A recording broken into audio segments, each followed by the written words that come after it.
Good afternoon. We are here on the Pirrone Prieur Show. I quickly want to thank our sponsors, Barron Insurance, Indian Creek Zoo, and Jacobs Supply.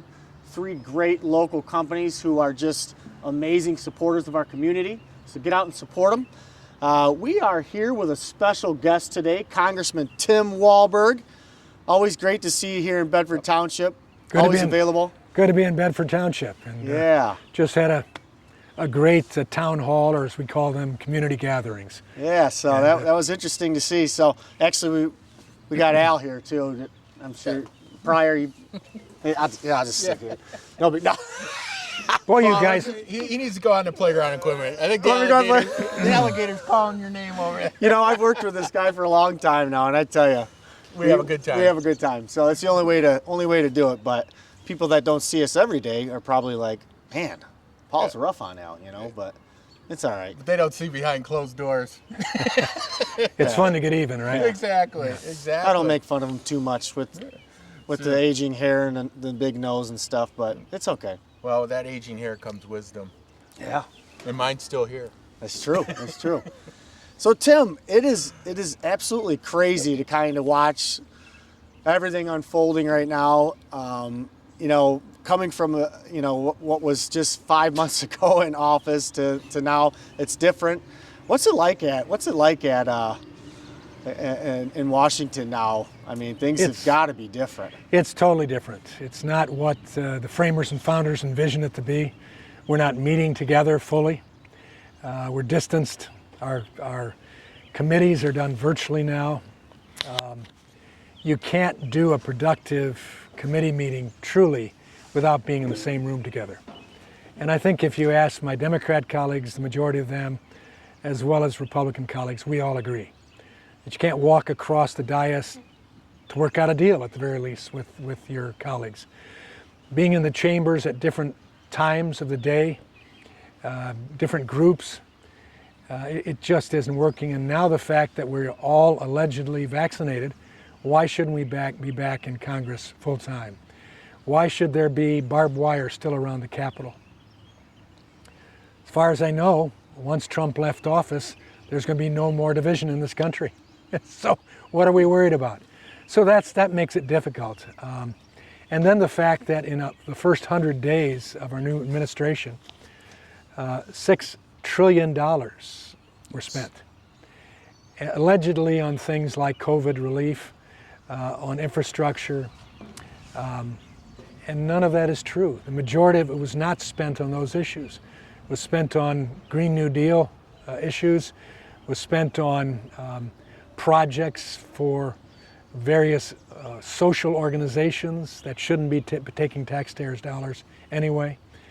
And that goes on and on. We see the border crisis that's taken place that had been put down. We had an orderly arrangement at the border when Biden took office, and now it's totally out of control. 400% increase at the border since he began office of illegals coming across. Congressman, how many of those people have been accepted into Canada?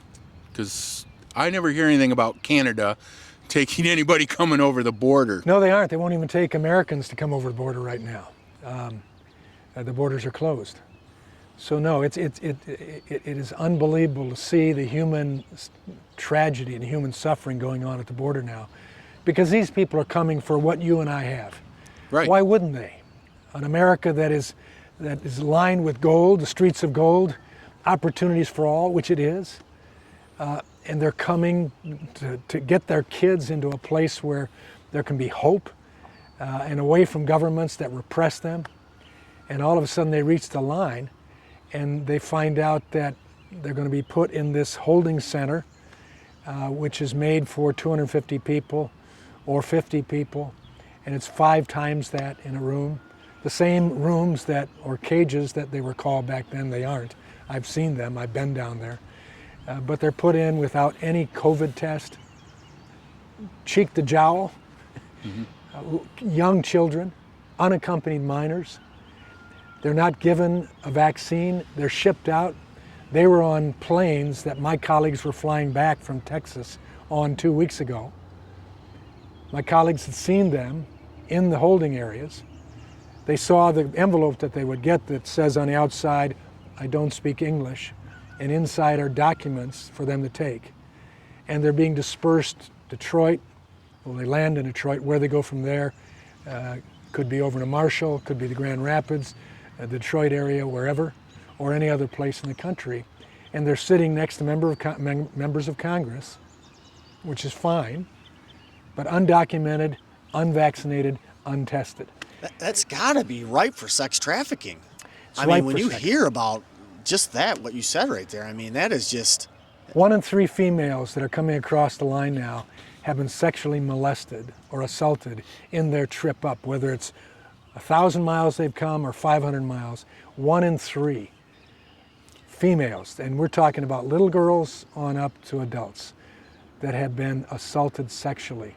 The human traffickers are doing this. The cartels are making huge bucks. When I was there, they showed me a picture of a little child, probably 3 years of age, who had been brought across the border 5 times. Why that?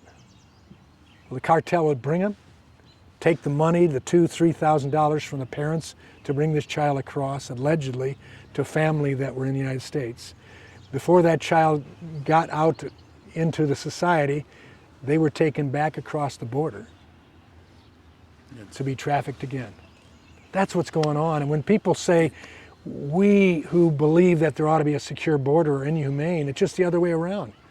We care about those things. And when we gain control by putting a fence up, increasing the fence, increasing the security and clearance, taking people, I remember sitting in a room in Texas, the Rio Grande region, McAllen, Texas, where just 3 months prior, during the big surge at the end of the Obama administration, there had been 3,500 people in that room waiting to be moved out wherever.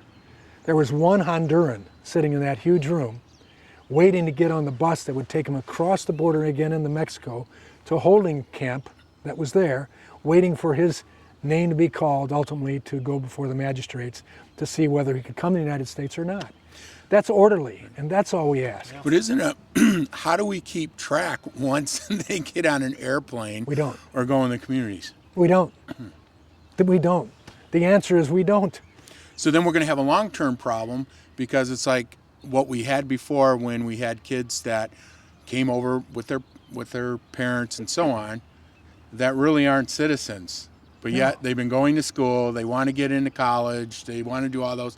I believe it was the Dream Act. Dreamers. Yeah. What's your thoughts on that? Because Well, now we're building a bigger problem again. President Trump was willing to negotiate with the Democrats on the Dream Act and was willing to accept the 700,000. In fact, I would think he was willing to accept a bit more. Most of us Republicans were willing to accept those 700,000 as long as it wasn't a pathway to citizenship, but rather a pathway to legality. And they would have to have transitional time to prove that they were living up to the agreements, or they would be sent back. That seemed legitimate to me. I get it when a child is brought over here through no requirement of their own, no planning of their own, and this is the only country they've ever known. It's the only school they've ever gone to. This is the only family they've ever known. I get the concerns about that, but now we're adding to it, and we're going to have further problems with that. And you're probably for, because I've talked to others too, for good immigration. Oh, I mean, the people that are waiting, because we have a low birth rate. I have no problems when people come over here and they're doctors, they're technicians, and so on, because the way I look at good immigration is they're going to buy a house, they're going to buy a car, they're going to buy taxes. I have no qualms with that. As long as they live under the same laws we live under, and if they're not citizens, they certainly live under those additional laws about what they can and cannot do. You know, I'm from immigrants. My grandfather came over from Sweden. They set about being Americans. They naturalized. They had jobs, and they contributed to society. They paid taxes, and ultimately, I'm the result of that. I'm a full-blown American, and my Swedish grandmother would say when I'd ask her to speak Swedish, she said, no, we're Americans, we no longer Swedes, God bless America. Now, I wish she'd have taught me some Swedish. Right. I'd like to have known some of that. But bottom line is, we are a nation of immigrants. We want immigrants, but we want it done legally. And when they do it legally, they only add to our culture.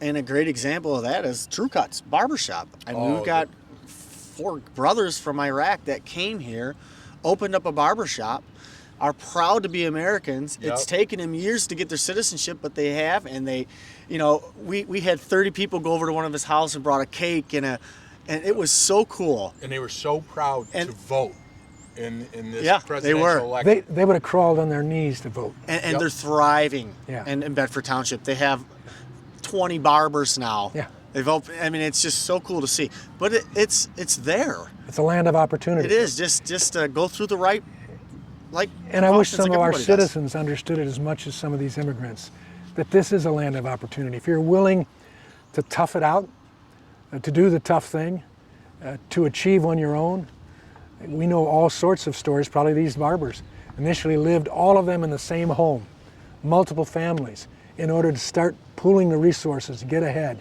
And all of a sudden they've achieved. And I think some of those are ones that are more opposed to illegal immigration going on, because they know what it means to do it legally and to have the benefits that incur as a result of it. So let's talk about something that's going to affect everybody. So the next stimulus, I keep hearing they're going to get direct payments starting in June for people with children. Is there truth to that? Because if it is, I'm going to adopt a few kids. Okay? I'm going to be like Pirrone, Just get not like mine. 5 or 6. Give me that 1,000 for each one. Well, you know, I think the Democrats, if they have their way, they'll do it again. But right now, we've given so much money to the states and local communities, most of the communities don't need it anymore. Right. No, but I'm saying though, like the child tax credit, they say there's going to start making direct payments starting in a couple months from what we're hearing. Yeah. And there is That's truth true. to that for next year. Yeah, so That's what true. I thought. So a lot of Now, the Democrats want it extended. Some of them want to extend it permanently, whether COVID is still here or not. yeah. But there comes a point in time when you've spent, for instance, $6 trillion in the first 100 days of this presidency. It's crazy. It can't go on like that. No, who's going to pay for that? Our great-grandkids and great-great-grandkids, if Exactly. we survive, Right. if our monetary system survives. And we can't if we keep doing that. And so ultimately, we decided back when the pandemic started, Republicans and Democrats came together. We passed $4 trillion of relief, PPP, CARES Act, all of that. We felt it was necessary. But many of us, myself included, thought it would be for 2-3 months. That's it.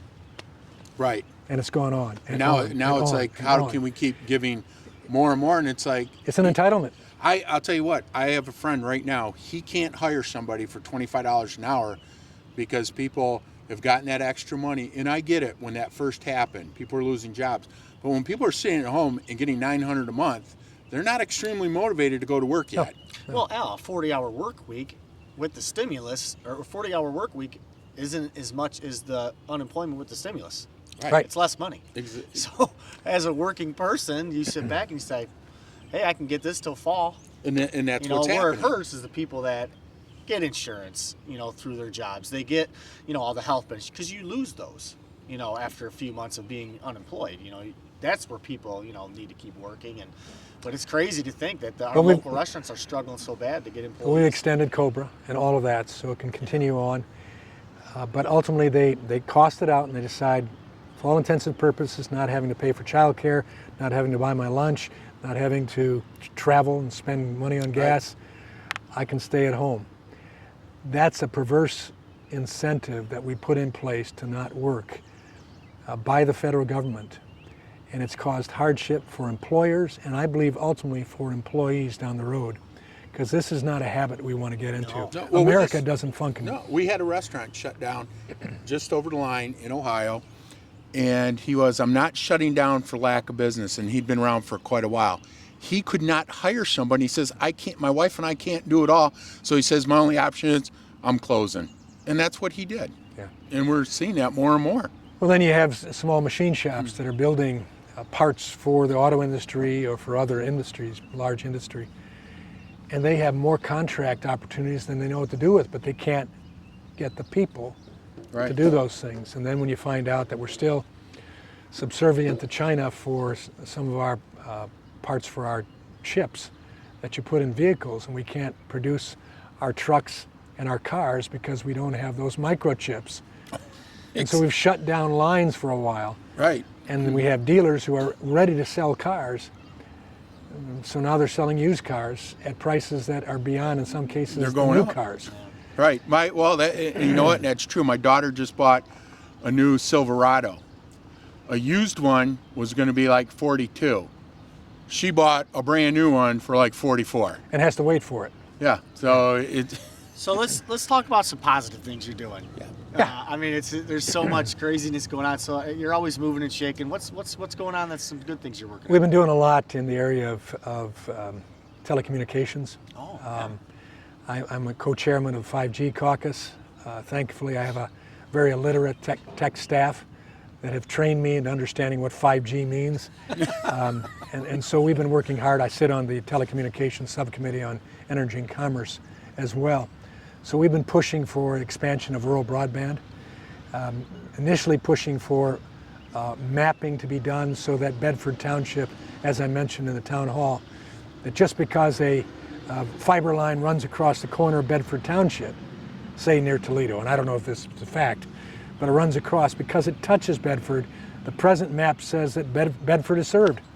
So we look at another area of the state, when the most in Bedford Township don't have broadband. Well, we need legitimate maps that say only 1% of Bedford Township is served. How do we get the 99% served? And that's what we're pushing, that type of thing. I mentioned that the president in his infrastructure package has rural broadband in it, has broadband in it generally. That's good. That is infrastructure and ought to be laid before as we're tearing up the roads and putting new roads in and pipes and all of that, let's put the fiber in as well. So we don't waste money. But let's make sure that the language in the bill that says we go priority toward underserved.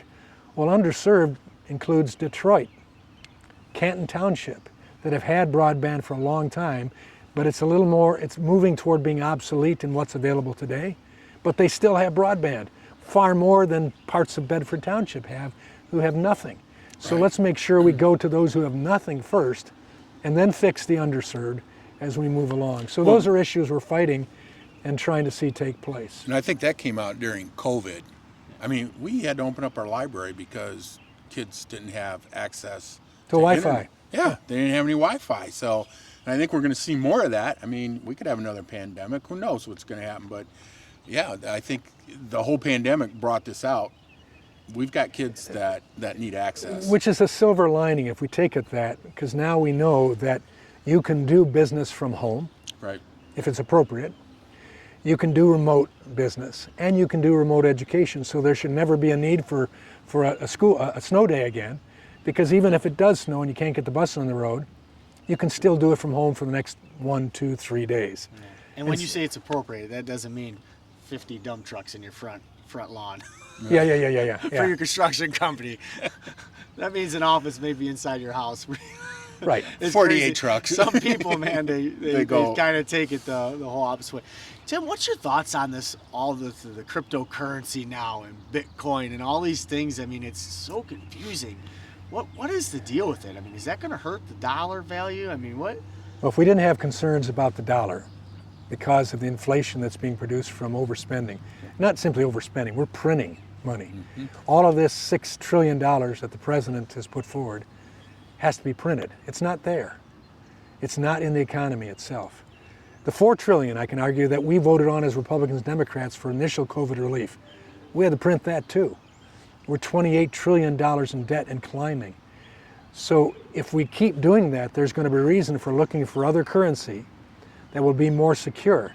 Is it cryptocurrency? I don't understand it well enough. I don't feel confident cryptocurrency is secure because someone other than a government that has some skin into the game controls that. Mm-hmm. And am I confident that they're controlling it in such a way that all of a sudden on day 25 they walk away right, with all of my assets? And its value is the numbers and right, letters. Numbers and letters. Well, it's just crazy. I can't describe that, but if we keep devaluing the dollar, it'll either be cryptocurrency or it'll be the yuan from China. Right. That will be the currency. Fortunately, China had economic challenges too, And I think they're thanking whatever caused the virus, let's put it that way, that it slowed America down. Yeah. Well, it's, when we take a look at Trump, I mean, Trump put the hammer down with China and said, hey, you guys don't always play fair.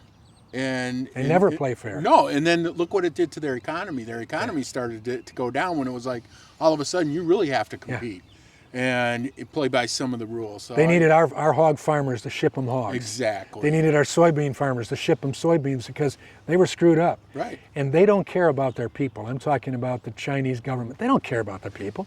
They're expendable. There's so many of them. I feel for the Chinese people.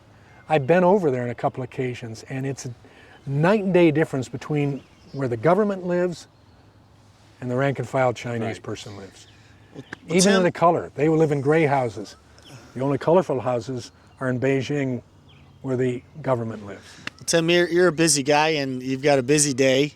We appreciate you being here so much. Is there anything you want to tell our viewers or just the people in Bedford, to kind of finish us out here? Well, I think local government is best. I mean, it's said by one greater than me, more wise than me, that said the government that governs least governs best, and the government closest to people is the best form of government. So that's where you have the opportunity in the township here, in the local communities, to really have your voices heard. Don't ever let the state take control of, for instance, the election system of what goes on here in the township. Don't let the federal government do that. Keep control. But America is a great country because we have the Constitution that I carry here on my iPhone. I can look at any time. It's simple to read. And that Constitution establishes America as the greatest nation on the earth. It still is. Even with our problems that we have now, it is still the greatest country on the face of the earth. And there are detractors out there that are still trying to divide us. They're saying that we're systemic this, systemic that. No, we aren't. The system is right. Individuals are imperfect. They'll do screwy things, myself included. But in the end, our framework of the constitutional form of government works. And I'd encourage Bedford and all who live there to still be proud of America and work absolutely. for its best. Definitely. I know I am. I know Al is. And we appreciate you being here. thanks for coming always down. available, to our residents. You hold town halls on a regular basis, and it's very informal. I just want to say thank you to Barron's Insurance and Jacob's Supply and Indian Creek Zoo. Get out and support them. But lots of good things going on in the community. Fall cleanups going to be this year. It won't be a spring cleanup, so make sure you look out for that. You can take all your unwanted junk material on that day. It'll be at Indian Creek Park. Yeah, we'll be doing. Also, too, check on if you have neighbors and you see their grass is growing too long or whatever. That could be a senior citizen, Paul. Go knock on their door. Make sure they're okay, because we see that a lot in the community. All of a sudden, somebody's lawn's not being taken care of. Something's going on there. Yeah, and we do have a Save Our Senior program we come up with. We have a team of people. If neighbors having issues, we have a group of amazing volunteers that'll come cut your grass. So, And the bases are down at the ball field, so let's play ball. That's right. That's right.